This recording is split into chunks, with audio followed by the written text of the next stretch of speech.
Welcome to our online class, dear students. Hope that you all are well by the grace of Almighty Allah.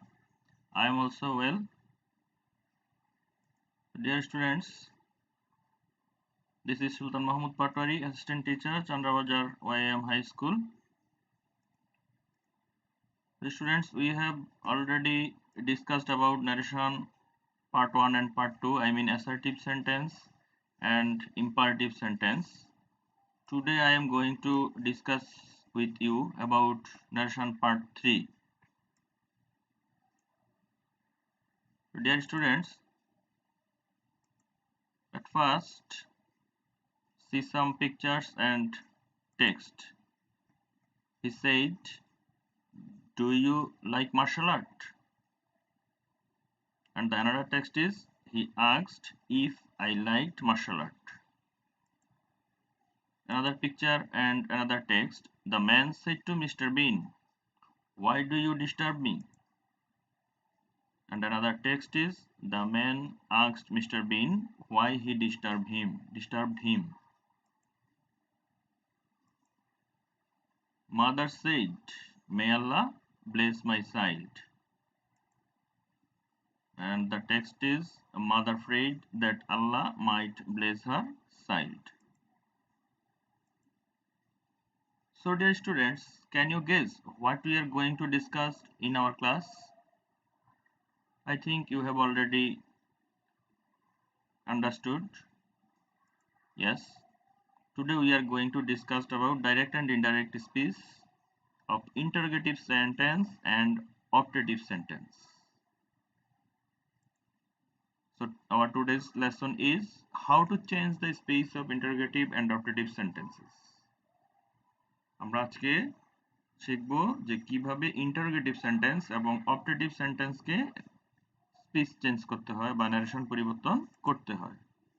আজকে আমাদের পাঠ শেষে আমরা কি শিখব? After completing this lesson we will be able to define interrogative and optative sentence, identify the structure of changing speech, change direct speech into indirect speech.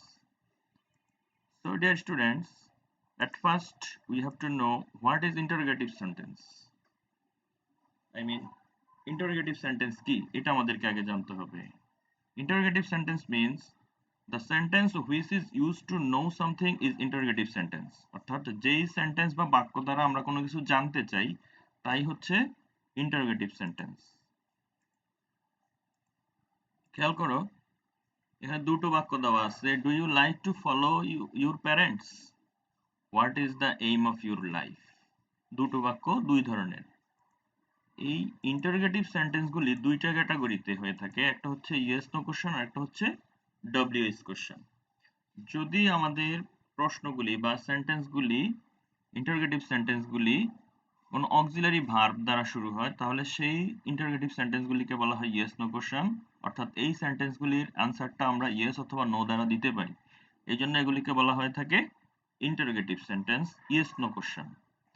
আরেকটা হচ্ছে what is the aim of your life. দেখো এই প্রশ্নটা শুরু হয়েছে word দ্বারা, অর্থাৎ WH word দ্বারা। যেই কোশ্চেনগুলি বা ইন্টারোগেটিভ সেন্টেন্সগুলি ডব্লিউএইচ ওয়ার্ড দ্বারা শুরু হয় সেগুলিকে বলা হয় ডব্লিউএইচ কোশ্চেন। তাহলে আমরা ইন্টারোগেটিভ সেন্টেন্স কয় ধরনের পেলাম? দুই ধরনের, yes no question and WH question. তো ইয়েস নো কোশ্চেন আরেকটা উদাহরণ দেখো, আর ইউ ওয়েল। এখানে প্রশ্নটা শুরু হয়েছে আর দিয়ে, আর একটা বি ভার্ব অথবা অক্সিলারি ভার্ব। আর এখানে হচ্ছে who is he, WH word, who একটা ডব্লিউএইচ ওয়ার্ড। এই ডব্লিউএইচ ওয়ার্ড দ্বারা যখন প্রশ্ন করা হয় তখন সেই প্রশ্নটা হয় ডব্লিউএইচ কোশ্চেন। তো আমরা এই দুই ধরনের ইন্টারোগেটিভ সেন্টেন্সকেই কিভাবে স্পিচ চেঞ্জ করতে হয় বা ন্যারেশন পরিবর্তন করতে হয় সেটা আমরা আজকে দেখব।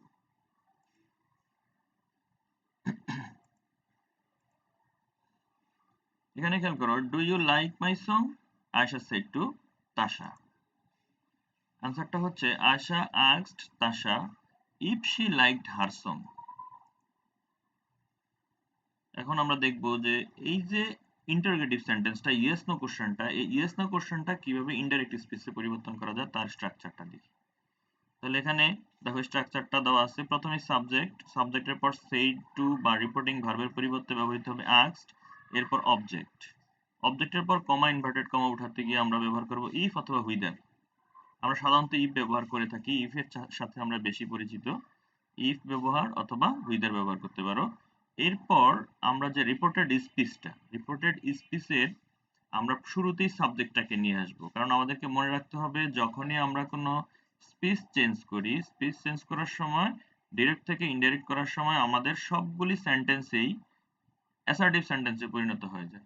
তো সেই হিসেবে আমাদেরকে প্রথমেই সাবজেক্ট নিয়ে আসতে হবে। কমা ইনভার্টেড কমার পরেই চলে আসবে সাবজেক্ট, এরপর আসবে ভার্ব, এরপর বাকি অংশ। আরেকটা জিনিস আমাদেরকে মনে রাখতে হবে, আমরা অ্যাসার্টিভ সেন্টেন্স বা এই ইম্পারেটিভ সেন্টেন্সে আমরা সাবজেক্টগুলি বা পার্সনগুলি যেভাবে পরিবর্তন করেছি এখানেও আমাদের ঠিক সেম ওয়েতেই হবে। আর ভার্বের পরিবর্তনের যে নিয়মটা আমরা শিখেছিলাম অ্যাসার্টিভ সেন্টেন্সের ক্ষেত্রে, এই ইন্টারোগেটিভ সেন্টেন্সের ক্ষেত্রেও ঠিক সেই নিয়মগুলি প্রয়োগ হবে। আরেকটা সেন্টেন্স দেখো, Ifat said to Aiko, what kind of song does Asha sing. তাহলে এইটা প্রশ্নটা হয়েছে ডব্লিউএস, এটা হচ্ছে ডব্লিউএস ওয়ার্ড দ্বারা, হোয়াট দ্বারা। এটার আনসারটা হবে Ifat asked Aiko what kind of song Asha song. ডিফারেন্সটা কি তাহলে? আগের বাক্যটার সাথে এই বাক্যটার ডিফারেন্স হচ্ছে আমরা কমা ইনভার্টেড কমার জায়গায় ওইখানে ইফ অথবা হুইদার ব্যবহার করেছিলাম, এখানে ডব্লিউএস ওয়ার্ড যেটা আছে সেই ডব্লিউএস ওয়ার্ডটাই বসছে, ইফ অথবা হুইদার আসবে না। ডব্লিউএস কোশ্চেন যখন হবে তখন স্পিচ চেঞ্জ করার সময় কমা ইনভার্টেড কমার পরিবর্তে বা কমা ইনভার্টেড কমা উঠাতে গিয়ে আমরা ইফ অথবা হুইদার ব্যবহার করব না, এখানে ডব্লিউএস ওয়ার্ড যেটা আছে সেইটাই ব্যবহার করব। Does she sing folk song? said Aiko. আনসারটা কি হবে? Aiko asked or wanted to know if she sang folk song. এইখানে ডাস দিয়ে প্রশ্নটা শুরু হওয়াতে কমা ইনভার্টেড কমার জায়গায় ইফ এসেছে, এরপর সাবজেক্ট, এরপর ভার্ব, এরপর বাকি অংশ। এইখানে দেখো একটা বাক্য, the woman said how does the man dance with the penguins. আনসারটা হচ্ছে the woman asked, সেটার জায়গায় রিপোর্টিং ভার্বের পরিবর্তে এখানে আসবে asked। হাউ দিয়ে প্রশ্ন শুরু হয়েছে, তাহলে এখানে ইফ হবে না, হুইদারও হবে না, এখানে হবে হাউ। সাবজেক্ট হচ্ছে দি ম্যান চলে আসলো। ডু ডাজ ডিড এগুলি অক্সিলারি ভার্ব হিসেবে থাকলে বাদ যায়, ডু ডাজ বাদ গেলে আমাদের ভার্বটা কি হয়ে যায়? ফার্স্ট টেন্স হয়ে যায়। তাহলে ড্যান্সড উইথ পেঙ্গুইন, তাহলে আমাদের সাবজেক্ট ভার্ব এবং বাকি অংশ চলে আসলো। তো এখানে দেখো তাহলে ডব্লিউএস কোশ্চেন যেগুলি সেগুলিকে ডিরেক্ট থেকে ইনডাইরেক্ট স্পিচ করার সময় আমাদের গঠনটা হবে এরকম বা স্ট্রাকচারটা, প্রথমে সাবজেক্ট, এরপর সেইটের পরিবর্তে আস্কড, অবজেক্ট, কমা ইনভার্টেড কমার জায়গায় আসবে ডব্লিউএস ওয়ার্ড, এরপর আবার পুনরায় আগের নিয়মেই সাবজেক্ট, ভার্ব এবং বাকি অংশ বসে যাবে। তাহলে দেখো সাবজেক্ট, রিপোর্টিং ভার্ব হবে আস্কড, অবজেক্ট, কমা ইনভার্টেড কমার জায়গায় আসবে ডব্লিউএস ওয়ার্ড, তারপর রিপোর্টেড স্পিচ যেটা আছে সেই স্পিচের সাবজেক্ট চলে আসবে, ভার্ব চলে আসবে এবং এক্সটেনশন চলে আসবে, এবং সাবজেক্ট এবং ভার্বগুলি আমাদের অ্যাসার্টিভ সেন্টেন্সের নিয়মেই পরিবর্তিত হবে। আশা করি বুঝতে পেরেছো। এখানে আরেকটা সেন্টেন্স দেখি আমরা, what and how is the man eating, asked he asked or wanted to know what and how the man was eating. এখানে WH question what and how দুইটাই দেওয়া আছে, তাহলে এখানে আমাদের দুইটাই ব্যবহৃত হয়েছে কমা ইনভার্টেড কমার জায়গায়। সাবজেক্ট দি ম্যান আসলো, ভার্ব ইজ ফার্স্ট টেন্স ওয়াজ হয়ে গেল, এবং ইটিং যা আছে তা। তাহলে আমরা দেখলাম যে ডব্লিউএস কোশ্চেন এবং ইয়েস নো কোশ্চেন এই দুইটার ন্যারেশনের পরিবর্তন প্রায় সেম, শুধু কমা ইনভার্টেড কমার জায়গায় আমরা ইয়েস নো কোশ্চেনে ব্যবহার করব ইফ অথবা হুইদার, ডব্লিউএস কোশ্চেনের ক্ষেত্রে আমরা ব্যবহার করব ডব্লিউএস ওয়ার্ডটি, আর বাকি সবকিছুই অপরিবর্তিত থাকবে। আশা করি বুঝতে পেরেছ। তাহলে এখানে কিছু বাক্য দেওয়া আছে, এগুলি আমরা প্র্যাকটিস করব, খাতায় তুলে নাও। মাদার সেইড, প্রথম বাক্যটা mother said have you done your homework, এটা একটা ইয়েস নো কোশ্চেন। দ্বিতীয় বাক্যটা the doctor said to the patient what is your problem, এটা WH question. the man said to me would you give me your pen, yes no question. he said to me can you solve the problem, yes no question. the headmaster said to the boy do you obey your parents, এটা একটা yes no question. The father said to the son, are you sure to get A plus in the annual exam? এগুলি হচ্ছে yes no question। তাহলে এখানে WH question এবং yes no question দেওয়া আছে, এগুলি তোমরা বাসায় প্র্যাকটিস করবে। The son said to his mother, how can I overcome the situation? এটা একটা WH question।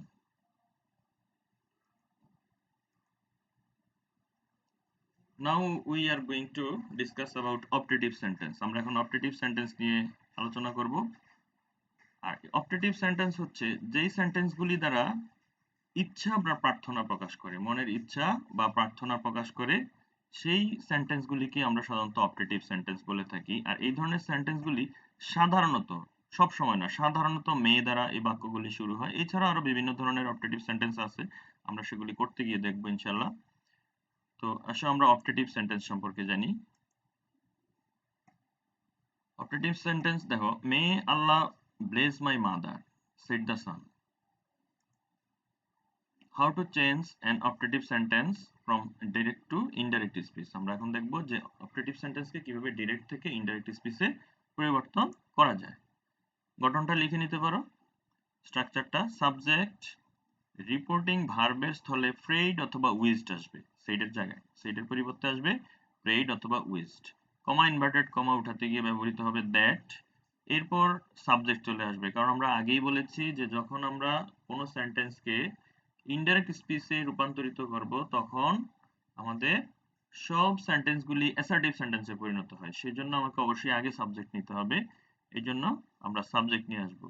সাবজেক্টের পর অপটেটিভ সেন্টেন্সে স্পিচ চেঞ্জ করতে গেলে একটা মাইট লাগে, আমরা মাইট বসাবো। এরপর V1 মানে ভার্বের সিম্পল প্রেজেন্ট টেন্স, এরপর এক্সটেনশন বা বাকি অংশ ব্যবহৃত করব। তাহলে subject Fred or উইজড, that, again subject reporting ভার্বের রিপোর্টেড স্পিচের অংশের সাবজেক্ট মাইট, V1 এক্সটেনশন।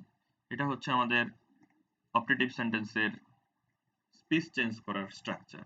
তাহলে আসো আমরা দেখি যে উপরের বাক্যটাকে আমরা স্পিচ চেঞ্জ করলে কি হয়। দ্য সান ফ্রেড, সে প্রার্থনা করেছে, এজন্য ফ্রেড ব্যবহৃত হয়েছে। যদি মনের ইচ্ছা প্রকাশ করে সেই ক্ষেত্রে উইজড ব্যবহৃত হবে। কমা ইনভার্টেড কমার স্থলে আসছে দ্যাট। সাবজেক্ট আল্লাহ, এজন্য আমরা আল্লাহ আগে নিয়ে আসছি। তারপর আসছে মাইট। এখানে যদি মে থাকে তাতেও মাইট ব্যবহৃত হবে, মে না থাকলেও তোমাকে মাইট ব্যবহার করতে হবে অপটেটিভ সেন্টেন্সের ক্ষেত্রে। এরপর V1 bless his mother, my mother, এটা হিজ মাদার হয়ে গেছে মাই। ফার্স্ট পারসন কি করছে, সে সাবজেক্টকে ফলো করছে, সাবজেক্ট দি সান, এটা থার্ড পারসন, এর জন্য হিজ পসেসিভ কেস হিজ হয়ে গেছে। তাহলে আমাদের নিয়ম অনুযায়ী কি করতে হবে, রিপোর্টিং ভার্ব পরিবর্তন করতে হবে প্রেইড অথবা উইজড দ্বারা, কমা ইনভার্টেড কমা উঠাতে হবে দ্যাট দ্বারা, এরপর সাবজেক্ট মাইট, এরপর V1, এরপর বাকি অংশ। এইভাবে আমরা যে কোনো অপটেটিভ সেন্টেন্সকে কি করতে পারি, স্পিচ চেঞ্জ করতে পারি। দেখো এখানে আরেকটা বাক্য, Jhuma said to Asha may you be happy. তাহলে এটা হবে Jhuma wished that Asha might be happy. এখানে তার মনের ইচ্ছা যে তুমি সুখী হও। তাহলে এখানে সেড টু জায়গায় আসছে উইজড, কমা ইনভার্টেড কমার জায়গায় দ্যাট, এরপর subject Asha, you second person, আশাকে ফলো করছে অবজেক্টকে, এজন্য আশা, এরপর মাইট, ভার্ব বি, এরপর এক্সটেনশন অথবা বাকি অংশ। এই বাক্যটা দেখো, লং লিভ বাংলাদেশ, এখানে কিন্তু মে দেওয়া নেই। এই মে দেওয়া না থাকলেও যদি মনের ইচ্ছা বা আকাঙ্ক্ষা প্রকাশ করে বা প্রার্থনা প্রকাশ পায় তাহলে সেটাই অপটেটিভ সেন্টেন্স হবে। এটাকে চেঞ্জ করতে গেলে আমাদের হবে we wished that Bangladesh might live long, অর্থাৎ সাবজেক্ট হিসেবে আমরা উই ধরে নিলাম, আর আমাদের মনের ইচ্ছা, এই জন্য উইজড ব্যবহৃত হয়েছে আমাদের রিপোর্টিং ভার্ব হিসেবে। কমা ইনভার্টেড কমা উঠাতে গিয়ে দ্যাট, সাবজেক্ট বাংলাদেশ, এরপর মাইট, দেখো এখানে মে নাই তারপরও মাইট ব্যবহৃত হয়েছে স্ট্রাকচার অনুযায়ী। ভার্ব হচ্ছে লিভ, এরপর লং বাকি অংশ। He said happy birthday to you, এটা একটা অপটেটিভ সেন্টেন্স। এইটা আবার একটু ব্যতিক্রম, দেখো এখানে হি উইজড মি হ্যাপি বার্থডে, এখানে কিন্তু মাইট ব্যবহৃত হয় নাই। অর্থাৎ যখন তুমি কাউকে উইশ করবে কোনো কিছু সেই ক্ষেত্রে মাইট ব্যবহার হবে না। এইটার ক্ষেত্রে হবে, দেখো স্ট্রাকচারটা এরকম, সাবজেক্ট উইশড অবজেক্ট, এরপর বাকি যে অংশটুকু থাকবে সেই অংশটুকু এটার সাথে অ্যাড হয়ে যাবে। তাহলে সাবজেক্ট উইশড অবজেক্ট, এরপর যে যা বলে উইশ করবে সেটা সামনে চলে যাবে।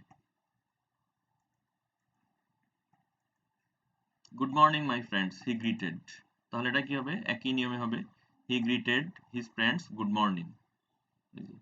হি সাবজেক্ট, গ্রিটেড উইশড এর জায়গায় গ্রিটেড আসছে, এখানে গ্রিটেড যেহেতু দেওয়া আছে জন্য গ্রিটেড ব্যবহৃত হয়েছে। তারপর হিজ ফ্রেন্ডস অবজেক্ট, এরপর গুড মর্নিং বলে তাকে উইশ করেছে এই জন্য গুড মর্নিং সামনে চলে আসছে।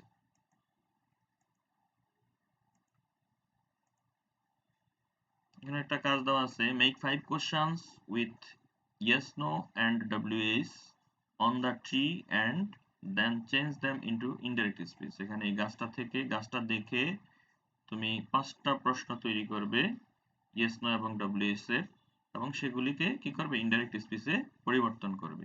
এটা তোমরা বাড়িতে চেষ্টা করবে। তোমাদের জন্য একটা হোমওয়ার্ক থাকবে। হোমওয়ার্ক হচ্ছে, why did you call me yesterday, asked Suman. আর আরেকটা সেন্টেন্স হচ্ছে, Suman said, have you forgotten that you promise to accompany me to go to Cox's বাজার।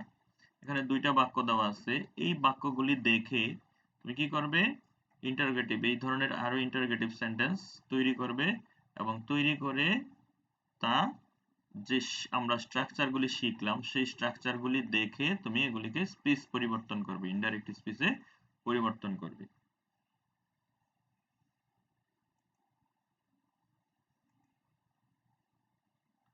সো ডিয়ার স্টুডেন্টস, আশা করি আজকের ক্লাসে তোমাদের উপকৃত হয়েছে, তোমরা কিছু শিখতে পারবে।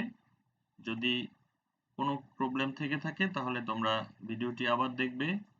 আজকের জন্য এখানেই শেষ করছি। আল্লাহ হাফেজ।